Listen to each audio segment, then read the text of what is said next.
नमस्कार, news express देख रहे हैं आप। आपके साथ मैं हूं खुशबू राय। 19 अगस्त 2024 को एक रिपोर्ट आई जिसने शेयर मार्केट में इन्वेस्टर्स को हैरत में डाल दिया। इस रिपोर्ट में दावा किया गया कि कई कंपनियों के शेयर प्राइस आर्टिफिशियली बढ़ाकर दिखाए गए हैं। आर्टिफिशियल यानी सिर्फ दिखाने में उनकी प्राइस बढ़ी थी, असल में नहीं। उस रिपोर्ट का ये एक छोटा सा हिस्सा है। उसमें ऐसे कई गंभीर आरोप लगाए गए थे जिसने सरकार और सरकारी संस्था पर सवालिया निशान खड़े कर दिए थे। और इस पूरे चैप्टर की सूत्रधार मानी गई एक बड़ी महिला अधिकारी Madhavi Buch. The thing that perplexes me is why wouldn't they just get rid of her and replace her with somebody else? Because it's obvious now, it's gone to a point where everybody believes that there's a serious problem with this lady. Madhavi Buch जो 28 फरवरी को SEBI chief के पद से retire हो गई। उनके retirement के 2 दिन के अंदर ही उन पर शिकंजा कस गया है। माधवी बुच पर सेबी की प्रमुख रहते हुए फाइनेंशियल फ्रॉड और भ्रष्टाचार के आरोप लगे हैं। इस खुलासे के बाद संसद से लेकर सड़क तक विपक्ष मोदी सरकार पर हावी हुआ है। मोदी सरकार पर तमाम सवाल उठे हैं। माधवी बुच को हटाने की मांग तेज हो गई है, लेकिन वो अपने पद पर जस की तस बनी रही। लेकिन अब माधवी बुच बड़ी मुश्किल में फंस गई हैं। उनके खिलाफ एफआईआर दर्ज करने का आदेश जारी हो गया है। एंटी करप्शन ब्यूरो की टीम उनके खिलाफ मामले की जांच के लिए बैठेगी और 30 दिनों के अंदर स्टेटस रिपोर्ट भी देनी होगी। मुंबई की स्पेशल एंटी करप्शन कोर्ट ने माधवी बुच के खिलाफ एफआईआर का आदेश दिया है। ये मामला शेयर मार्केट फ्रॉड और नियमों के उल्लंघन से जुड़ा हुआ है। माधवी बुच के साथ साथ सेबी और बॉम्बे स्टॉक एक्सचेंज के अधिकारियों पर भी एफआईआर का आदेश दिया गया है। एक पत्रकार की याचिका पर कोर्ट ने यह आदेश जारी किया है। माधवी बुच समेत 6 अधिकारियों पर कॉर्पोरेट संस्थाओं से मिलीभगत, इनसाइडर ट्रेडिंग और लिस्टिंग के बाद पब्लिक फंड की हेराफेरी के आरोप लगे हैं। जिन 6 अधिकारियों पर केस दर्ज करने का आदेश है, उनमें ये नाम शामिल है। इन पर कसा शिकंजा।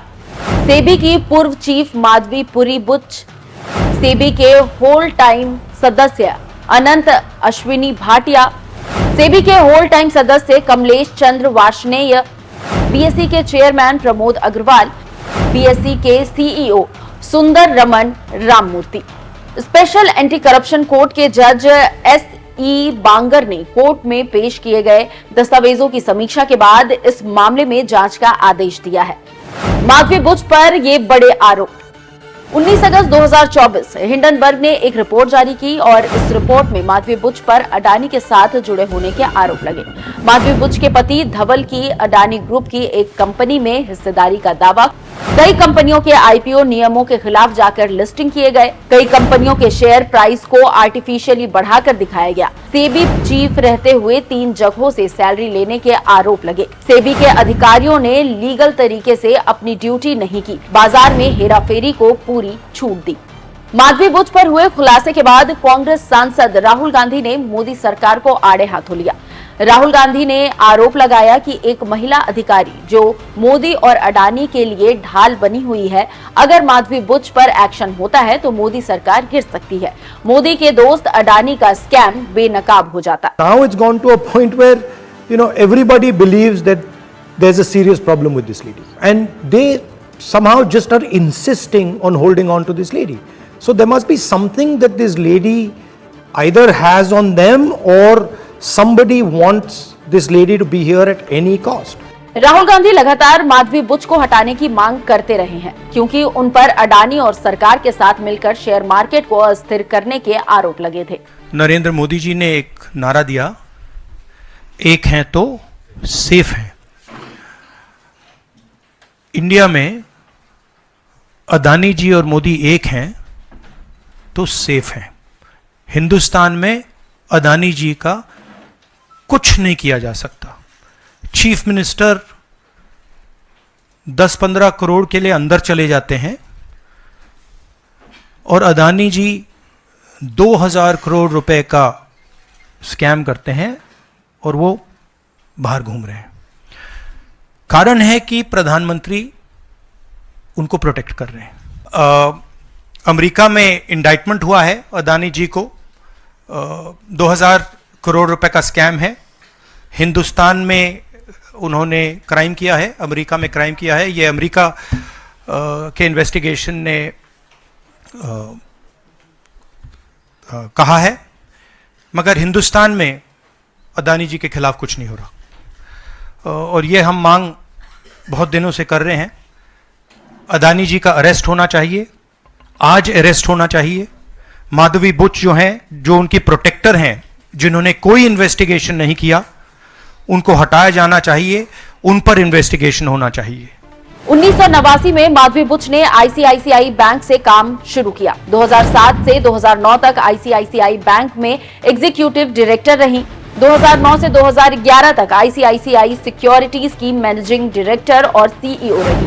2011 में सिंगापुर में ग्रेटर पैसिफिक कैपिटल में काम किया। फाइनेंशियल सेक्टर में 30 साल का लंबा अनुभव है।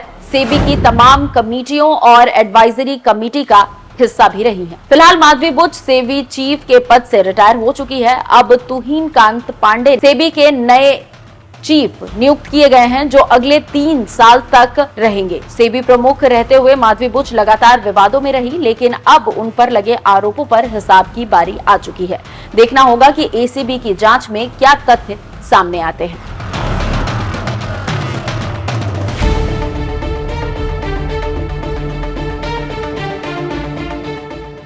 नरेंद्र मोदी जी ने एक नारा दिया, एक हैं तो सेफ हैं।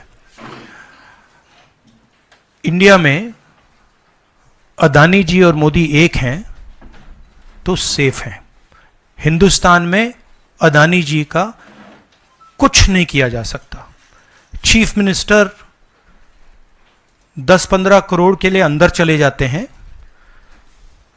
और अदानी जी 2000 करोड़ रुपए का स्कैम करते हैं और वो बाहर घूम रहे हैं। कारण है कि प्रधानमंत्री उनको प्रोटेक्ट कर रहे हैं। अमेरिका में इंडाइटमेंट हुआ है अदानी जी को। 2000 करोड़ रुपए का स्कैम है।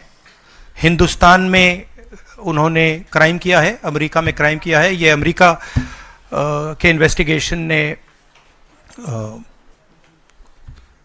कहा है, मगर हिंदुस्तान में अदानी जी के खिलाफ कुछ नहीं हो रहा। और ये हम मांग बहुत दिनों से कर रहे हैं। अदानी जी का अरेस्ट होना चाहिए, आज अरेस्ट होना चाहिए।